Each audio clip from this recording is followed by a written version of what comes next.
Welcome to Tuesday's Tips from So Very Easy. My name is Laura, and today's tip is all about pizza boxes. Pizza boxes are great for storing in the sewing room. Now you can get them at paper supply places, restaurant supply places, and you can also get them in different sizes. And they are really great for storing our cuts. So I have all of these are quilts that are cut and ready to go. I'm able to lay them out flat and they don't get all messed up. And the big 12-inch blocks, or the 12-inch boxes, actually fit 12-inch squares. So then my squares don't even get messed up.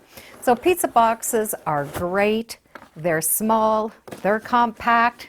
You can get a lot on the shelf and, well, they're really inexpensive.